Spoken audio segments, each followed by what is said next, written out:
à 15h05. Bonjour, je m'appelle Joya Donnelly, je suis ministre conseillère aux affaires politiques et culturelles à l'ambassade du Canada. Je suis en charge des affaires politiques, ce qui veut dire bien comprendre la France, mais aussi travailler avec le gouvernement français sur nos priorités conjointes de politique étrangère.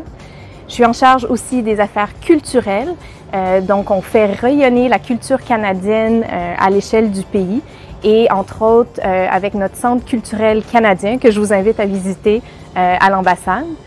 Je m'occupe aussi de la section accréditée au sein de l'Organisation internationale de la francophonie. Et finalement, je suis aussi en charge de l'équipe des communications de l'ambassade.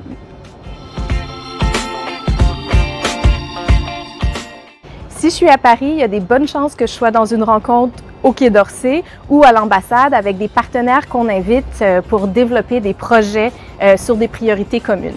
Mais je ne suis pas toujours à Paris, j'essaye beaucoup de me promener à l'extérieur, de visiter toutes les régions de la France pour aussi aller à la rencontre des communautés, des mairies, des départements et de voir là aussi comment on peut travailler ensemble.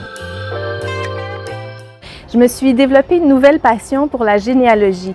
À force de me promener un peu partout en France, d'aller à la rencontre des communautés, j'ai eu envie de savoir d'où venaient mes ancêtres. J'ai retrouvé d'ailleurs le premier robillard d'Amérique qui vient de Rouen.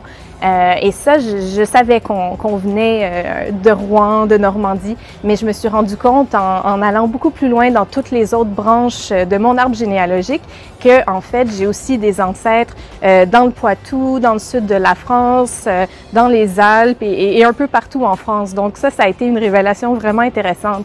Mais je dirais que la plus grande, ça a été de découvrir que mon arrière-grand-oncle était en 1916 dans la bataille de la Somme et d'ailleurs c'est là qu'il est décédé.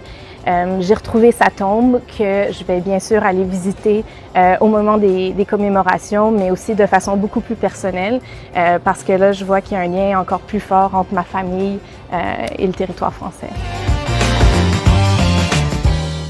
Je dirais que les meilleurs souvenirs sont les rencontres que j'ai faites dans le cadre de nos activités pour le devoir de mémoire.